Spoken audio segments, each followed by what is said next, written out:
Thanks to the telescope and the microscope, religion no longer offers an explanation for anything important. I think that is exactly wrong. I think due to the telescope and the microscope, we are seeing evidence that leads directly to God. I'm going to give you 3 major arguments for this, and then I'm going to give you 4 more that are a result, I think, of a theistic worldview. I'm going to spend most of my time on the 3, and then I'll just mention the last 4. The 3 are the cosmological argument from the beginning of the universe. The next one is the teleological argument from the design of the universe and the design of life. And the third is the moral argument. Let's start with the cosmological argument. And this is basically the argument from the Big Bang, that the universe had a beginning. If it had a beginning, it must have had a beginner. Now, for some reason, Christians are afraid of the Big Bang. I'm not afraid of the Big Bang. I believe in the Big Bang. I just think I know who banged it. Now, the evidence for the Big Bang is good. I'm going to give you evidence in an acronym, SURGE, S-U-R-G-E. I'm not going to spend a lot of time on it because I think even Christopher in his book on page 65 says the Big Bang is the accepted origin of the universe. S stands for the second law of thermodynamics, that the universe is running down. As that sun is up there, it is burning out. Ultimately, we will go to heat death, as Christopher has said in his book. Well, if the universe is eternal, that sun would have burned out a long time ago, but since the sun is still up there and we still have energy here, the universe must have had a beginning. The second law of thermodynamics also says that ordered things go toward disorder. It affects this school. We have to paint the walls. We have to put gas in our car. The second law of thermodynamics also affects us as human beings. When you get older, the second law of thermodynamics is seen by the fact that we all get dresser disease. That's when our chest falls into our drawers. See, that's the second law of thermodynamics. The U in SURGE is the fact that the universe is expanding, discovered by Edwin Hubble in 1929. Hubble deduced that if the universe is expanding, if you watched everything in reverse, you would see it collapse back to a point, mathematically and logically, to nothing. So the universe exploded into being out of nothing. The G stands for the great galaxy, the R stands for the radiation echo, discovered by accident by Penzias and Wilson, 2 scientists working at Bell Labs in Homedale, New Jersey. They discovered basically the radiation afterglow, or the remnant heat from the initial Big Bang explosion. The heat is still out there. It's just a couple of degrees above absolute zero.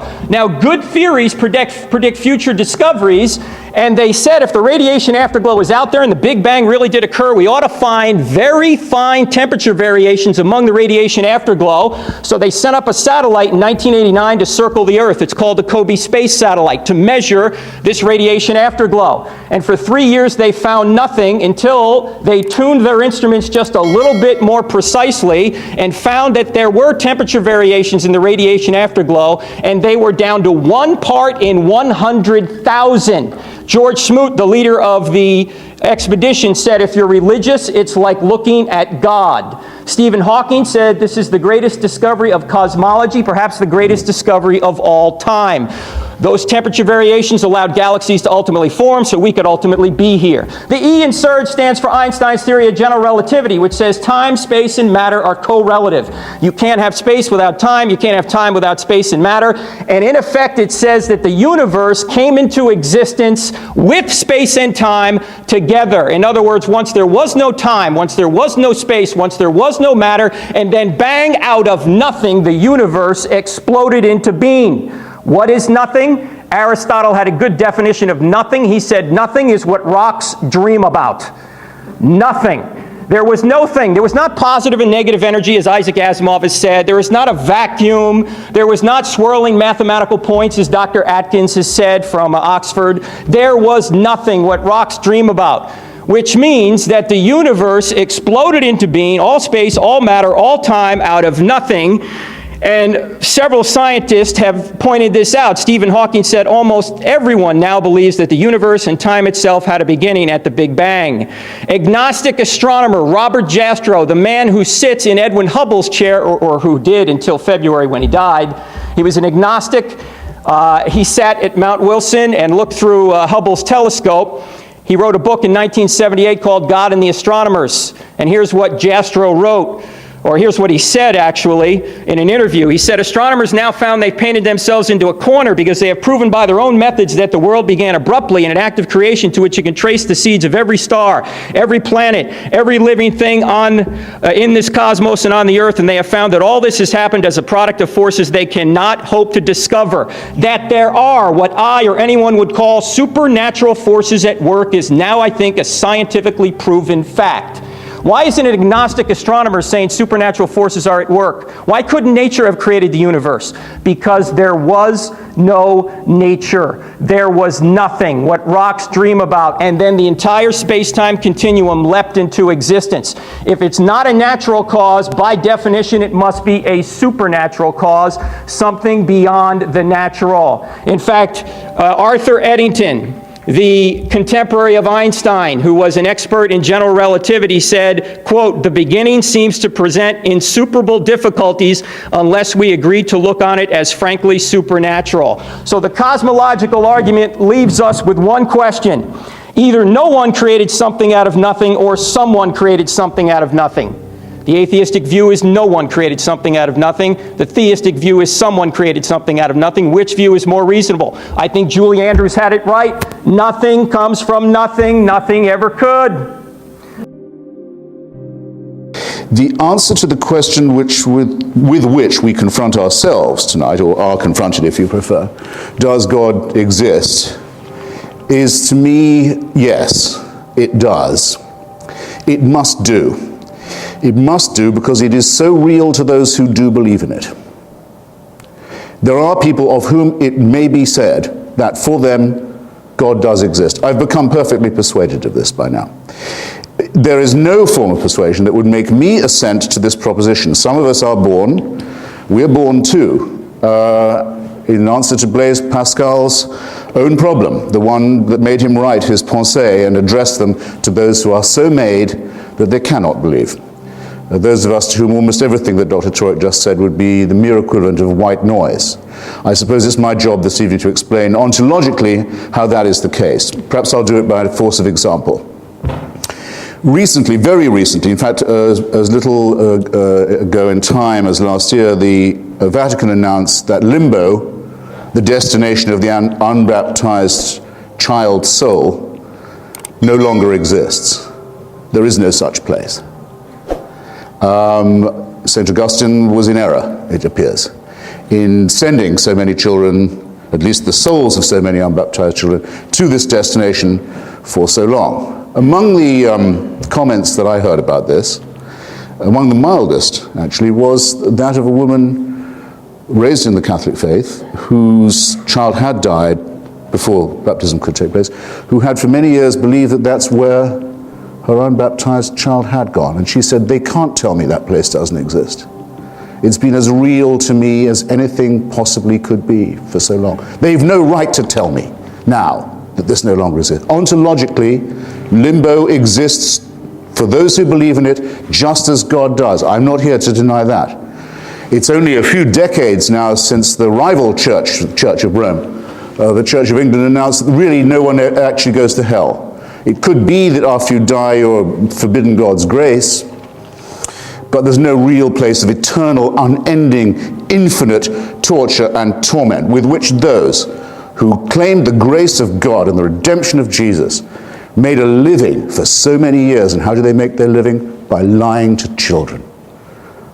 Think of it. Hundreds and hundreds of years of people proudly earning their keep by lying to children and terrifying them, and saying that because they could do that, they were morally superior to us. Reason, common sense, decency, ordinary decency rebels against this kind of mind-forged manacle, however charmingly or humorously it's expressed. But hell exists in the minds of several people I've spoken to just today on this campus in the intervals of other conversations. For them it's real, and I don't say that it's not. But what I want to show is that it can, if it does exist, nonetheless be abolished, like many other mind-forged manacles and man-made tyrannies that confront us. And in fact, that this belief in a supreme and unalterable tyranny is the oldest enemy of our species, the oldest enemy of our intellectual freedom and our moral autonomy, and must be met, and must be challenged, and must be overthrown. I want to argue for nothing less than that. It's actually rather wonderful, isn't it, that religious authorities who used to say they were infallible say, just take the last pope, just the last. I know I'm not talking with the Catholic apologist this evening, but nonetheless, the church, when people say the church, they know which one they mean. They mean the one in Rome. The one where when Stephen Hawking was invited and was asked at the conference on the church and science, is there anything he'd like to see in Rome while he was there, he said he'd like to see the records of the trial of Galileo. Don't please be invoking Mr. Hawking, by the way, as if he was a deist. The last pope, just in the last decade of his tenure, apologized. He said, we were wrong about the Jewish question. We probably shouldn't have said for so long the Jews were responsible for the murder of Christ. We were probably wrong in forced conversion of the peoples of the Indies, as they were thought of, the isthmus and the southern cone of our hemisphere. We were certainly wrong. We owe an apology to the Muslims for the atrocities of the Crusades. We owe an apology to the Eastern Orthodox churches for the incredible butchery to which they, our fellow Christians, were subjected by us, the Roman Catholic Church. And we probably owe an apology to the Protestants for saying so many awful things about them and torturing and burning and killing them too. So having now said we were completely wrong and completely cruel and completely sadistic and completely violent and retarded human civilization for that many centuries in that many countries and continents, we're quit. And now we can go back to being infallible all over again. There are people who on faith will accept being spoken to in that tone of voice and in that way. But I, ladies and gentlemen, am not one of them. And I don't think there's any form of persuasion that should allow you to be spoken to as if you were serfs or slaves either. Proceeding with the ontology with which I began, the Aquinas point that if you can conceive of something, whether it's a ghost, a phantasm, or a deity, if you can conceive of something, it is in some sense real if it's real in your mind, and showing with the obvious fallacy that has always attended that, is it nonetheless possible for an atheist to say, a proclaimed atheist to say, as I do, proclaim myself to be, that God positively can be said not to exist? No. It's a very common misunderstanding about my fraternity sorority. I'll just take a moment to clear it up. The atheist says no persuasive argument for the existence of God has ever been advanced or adduced without convincing rebuttal. That no argument in favor stands or has been found to stand the test of argument and evidence. We cannot say that we know that there could be no such entity. Among other things, we are too reverent of the extraordinary time of discovery, innovation, pushing back of the frontiers of knowledge and understanding that's taken place just in our own time to make any such remark. But by saying this, we say, I think, quite a lot. There is no valid or coherent or consistent argument that would not work, if it comes to that, for the existence of any God. Now, I notice it was by a slight work of elision, a bit of tap dancing there, that Dr. Turek went from being a deist to a theist, and then from being a theist to a Christian. Now, I know he does not believe in the existence of the sun god Ra. I'm practically certain he doesn't believe in the existence of Zeus. If you'll pick up a copy of my Portable Atheist, a selection of the finest writings by non-believers down the years, and just turn to the 3 pages where Mencken, H.L. Mencken, lists the easiest to name 3,000 gods that used to be worshipped and that no longer are held to exist by anybody, you'll spare me the trouble of reading them out. No, he thinks he doesn't just know, Dr. Turek, that there is a God, he knows which one is the right one. From a potentially infinite list, actually from a list that's as long as the number of people there are or have ever been in the human species, because if you ever argue with a theist or a deist, as I do every day, you'll find they all believe in a God of their very own. Indeed, they often say a personal God. Indeed, they often say a personal savior. So out of what are we reifying a concept that applies to all of us? Out of nothing but wish thinking and nonsense and fear and ignorance, and above all, and I'm not quitting on this point, servility. Everyone in this room is an atheist. Everyone can name a God in which they do not believe. Let them advance the case that the one in which they believe is the superior one. Let Dr. Turek be the first person I've ever met to do that convincingly this evening, and I will show him due respect. I don't think the task can actually be undertaken. Now, the same tap dancing hopes you will not notice that deism and theism are two quite different things. The deist argument says that there is so much order apparent in nature and in the cosmos and in the universe that it might be unwise to assume that such order has no one interested in ordering or designing it. That assumption might be an unsafe one. The philosopher Paley, in his Natural Theology, said design implies a designer. He came up with the very famous image of the watch. If you come across a watch, if you're a primitive tribes person in the Sahara, you may not know what it's for, but you know that it's not a rock or a vegetable. You know it has a purpose, and someone made it that way. Until quite recently, that was the default position of most intelligent people, including Mr. Jefferson, who, despite his intermittent atheism, in my judgment, was a theist. Was a deist. He would debate with, among the many skills he had, was a very advanced level of paleontology. He would debate with the greatest paleontologist of his time, the Count de Buffon. How comes it? How can it be that we find seashells so high on the mountains of Virginia? How can this be? Not even the most intelligent people of that day, and it's very recent, it's an instant in historical time, had any idea how that could be. There isn't anyone in this room who wasn't educated and brought up knowing exactly how that is.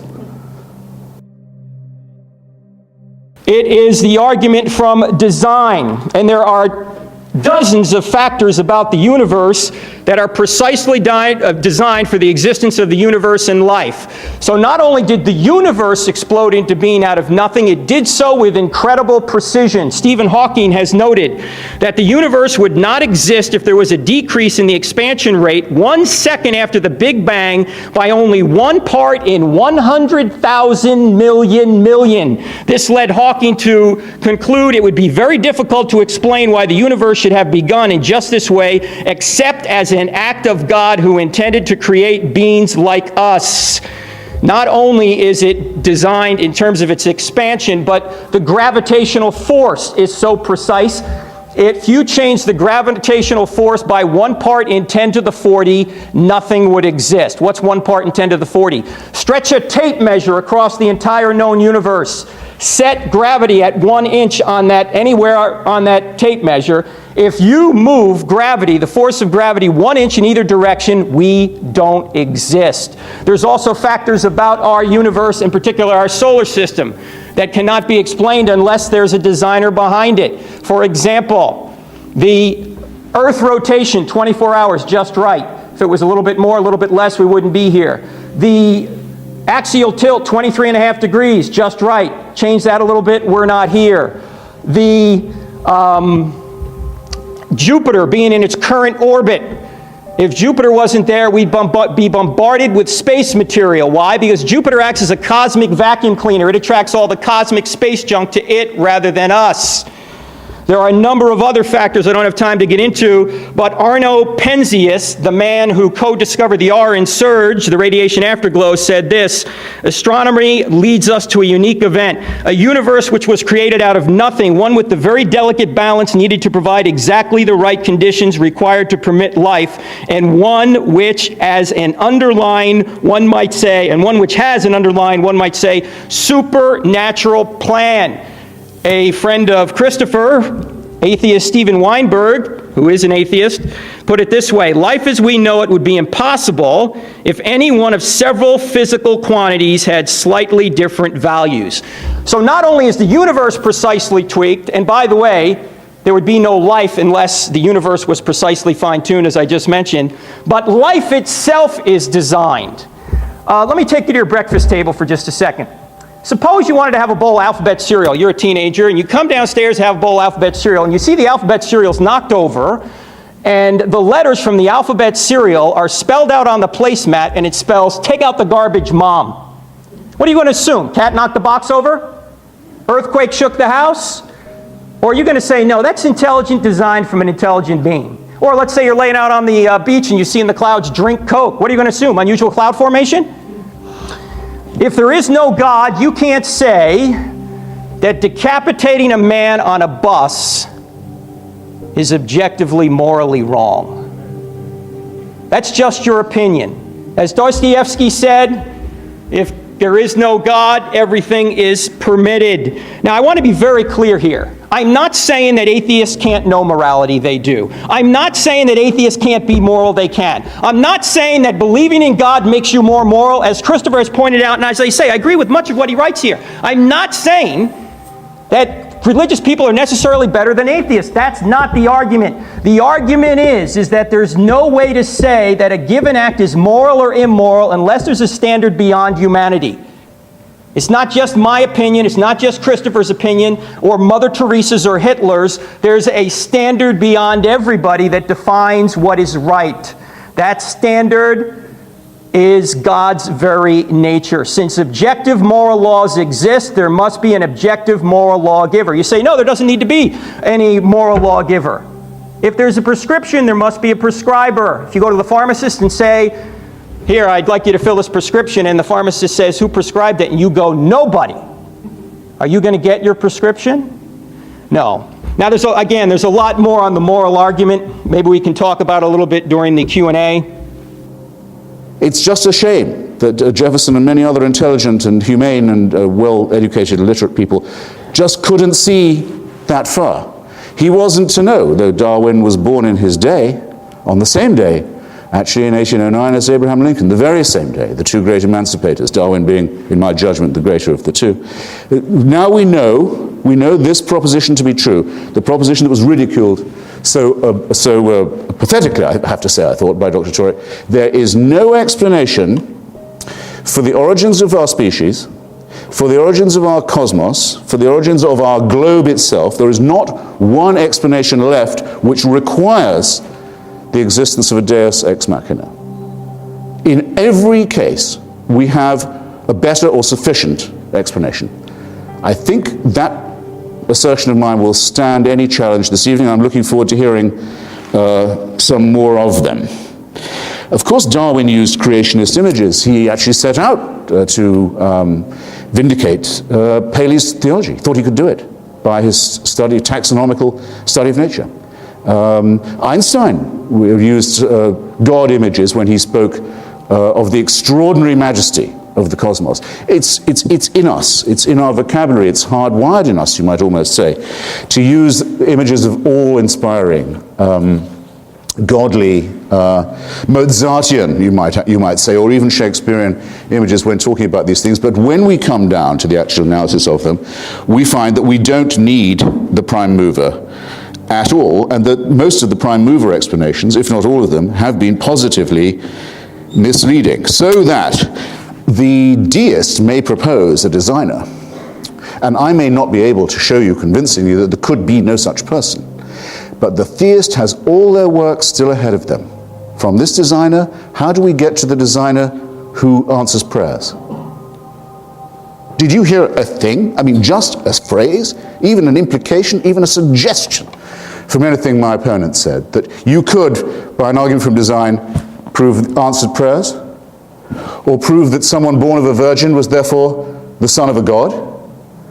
Or could prove that resurrections occur, and that by people being tortured to death thousands of years ago, we are now redeemed, that we are vicariously forgiven our own offenses by human sacrifice? How does deism help you to that?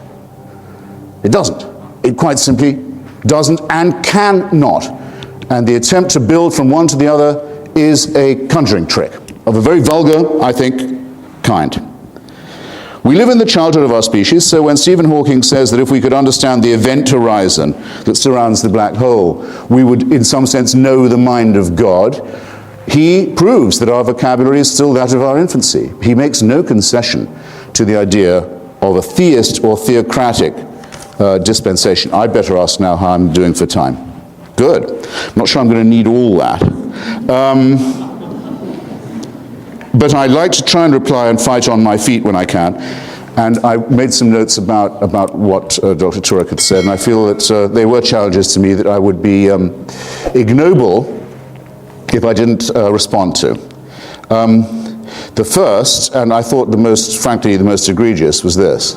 I find it extraordinary that it can be said on a university campus in this year of grace that without God, humans are capable of doing anything. That there is no moral restraint upon us if we don't concur in the idea that we are the property and creation of a supreme being. I'm making the assumption that all of you check in every now and then with some kind of news outlet and have a view of what's going on in the rest of the world. Isn't it as plain as could be that those who commit the most callous, the most cruel, the most brutal, the most indiscriminate atrocities of all do so precisely because they believe they have divine permission? Shall I answer my own question? Shall I insult you by adding more? Who can't think of an example of this kind? Let me put the question in another form that I've put in now. Every forum from YouTube to C-SPAN, to the wireless, to the print, to the radio, to the television, and innumerable forums to those who say that without God there can be no morality. You are to ask yourself two questions. You are to name a moral action undertaken, or a moral and ethical statement made by a believer. I dare say you can do it. You are then to say that you can not imagine a non-believer making this moral statement or undertaking this moral action. Can you think? Can you now think? Can any of you think? You don't have to answer now. You have all night, and you have my email. And I've done this with everyone from the Archbishop of Canterbury to even lower people. You name me the ethical and moral actional statement that a believer can make and an unbeliever cannot, and there's a prize. And I'll tell you about that later. Now there's a second question. Think of something wicked that only a believer would be likely to do, or something wicked that only a believer would be likely to say. You've already thought of it. The suicide bombing community is entirely religious. The genital mutilation community is entirely religious. I wouldn't say that the child abuse community is entirely religious. I wouldn't. But it's bidding to be entirely religious. It operates on the old Latin slogan, "No child's behind left." How dare anybody, how dare anyone who speaks for religion say of us, the secular and the non-believers, that we are the immoral ones? It is itself a wicked thing to say. Itself an absolutely indefensible thing to say. No, the decapitation on the bus is going to be done by someone who thinks God is telling him to do it. Smerdyakov is actually the stupidest character in Dostoevsky's novel. He's the one who makes this proposition. Everyone has to understand that it is those who feel that the divine is prompting them, who feel they're permitted anything and everything. And it is those who are the leading, most salient, most violent, most vicious opponents of the values and civilization that Thomas Jefferson stood for and promulgated. Religion, theism, not deism, theism I underline. Theism says that all our manifold problems, what is the good? How shall we live it? How shall we know it? How to explain suffering? How to confront the possibility of our own, perhaps molecular irrelevance? All these questions that must disturb and detain us all can be solved by referring them upward to a totalitarian judgment, to an absolutist monarch. The other thing that the Virginia Statute on Religious Freedom was supposed to rebut, repudiate, disown. Yes, I promise you, 30 seconds. There is no totalitarian solution to these problems. There is no big brother in the sky. It is a horrible idea that there is somebody who owns us, who makes us, who supervises us, waking and sleeping, who knows our thoughts, who can convict us of thought crime, thought crime, just for what we think, who can judge us while we sleep for things that might occur to us in our dreams, who can create us sick, as apparently we are, and then order us on pain of eternal torture to be well again. To demand this, to wish this to be true, is to wish to live as an abject slave. It is a wonderful thing. It is a wonderful thing, in my submission, that we now have enough information, enough intelligence, and I hope enough intellectual and moral courage to say that this ghastly proposition is founded on a lie, and to celebrate that fact.